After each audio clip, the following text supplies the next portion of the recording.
Have you ever tried making a game with shitty network, constant power outage when you need it the most? Well, welcome to Nigeria. It's not for the weak, but if you can survive in Nigeria, I promise you can survive anywhere in the world.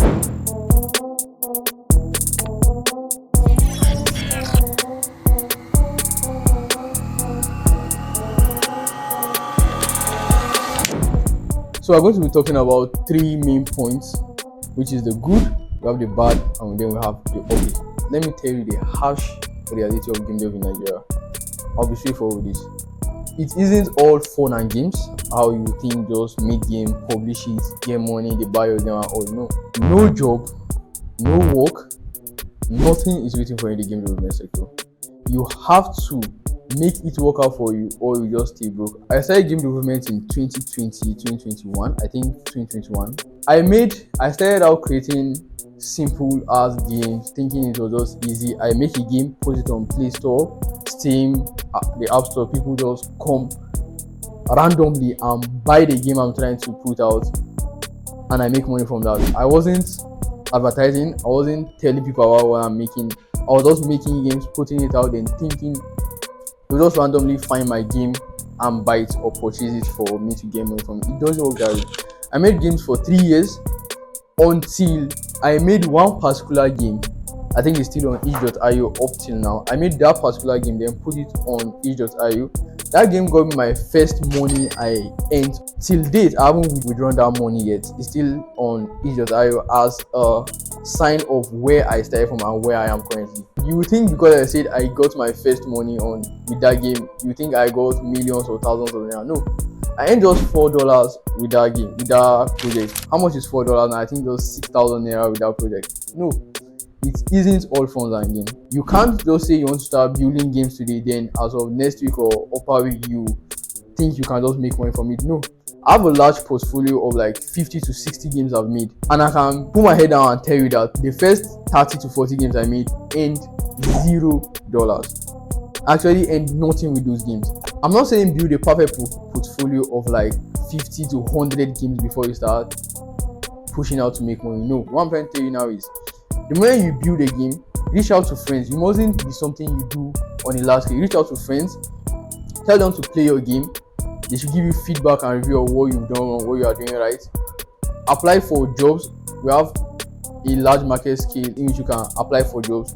Reach out, build something. The more you build, the more projects you build of different variations, the more mistakes you learn from the project and the more you improve. Even if you don't get hired for a job, keep pushing. Apply for a job. I remember I applied for a job, I think beginning 2023, that was January. I later landed that role as of December. That was 12 months later. Imagine me pushing for 12 months just for one particular job role in which I later landed. Imagine me giving up on that job role.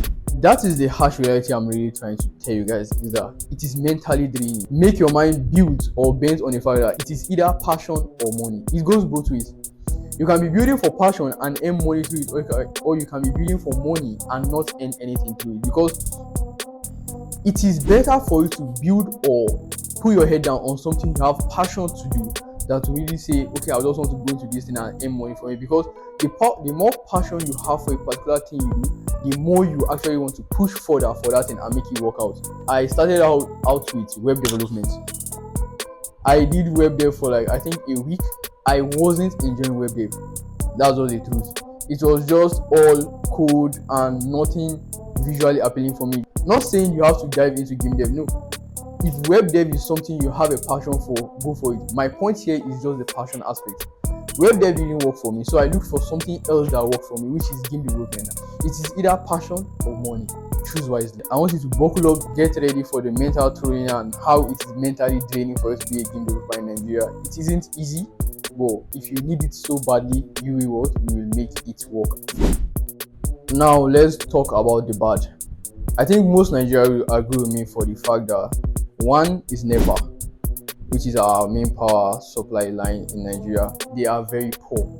Imagine trying to code or work on a project that you have a tight deadline for, then NEPA deciding to just take lights and you not having power for like the next 24 hours completely. Now you can't be explaining that much or giving complaints to your clients which you were hired for a brother without power supply today, without power supply tomorrow, next tomorrow, every day not having power supply, they won't believe you can't keep giving excuses. So you always have to find a solution to not having bad power supply. I remember as of last year, there was a particular situation we're having here in Nigeria in which they said our national grid has collapsed.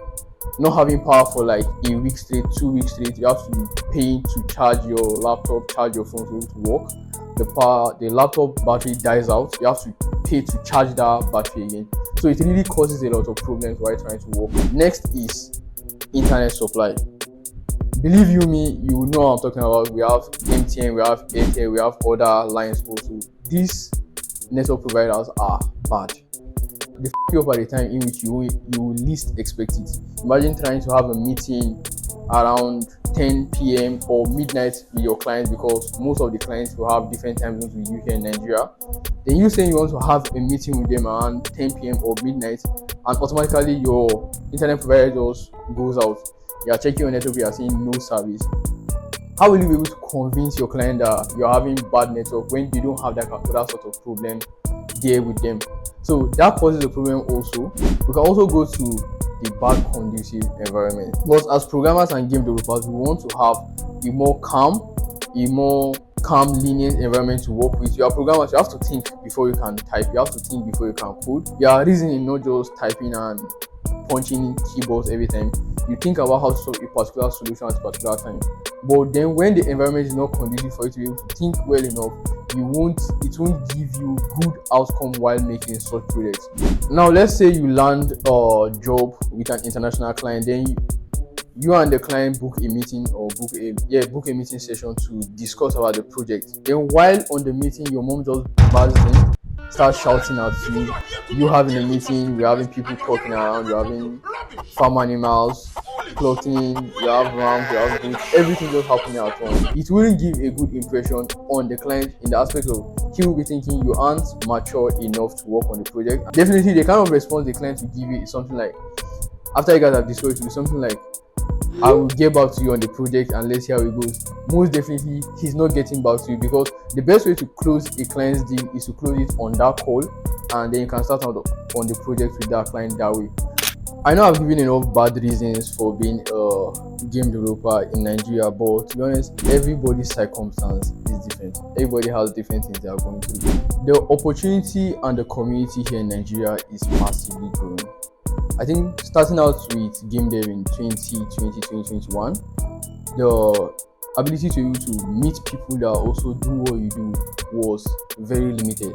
But as of now, the community is fast rising, even though we aren't still at that stage where you can say game dev is a lot in Nigeria, but the community is fast rising. We have people working with different game engines, different 3D modeling software. We have Godot, we have Unity, we have Unreal. People know of different programming languages in which you can use to make games.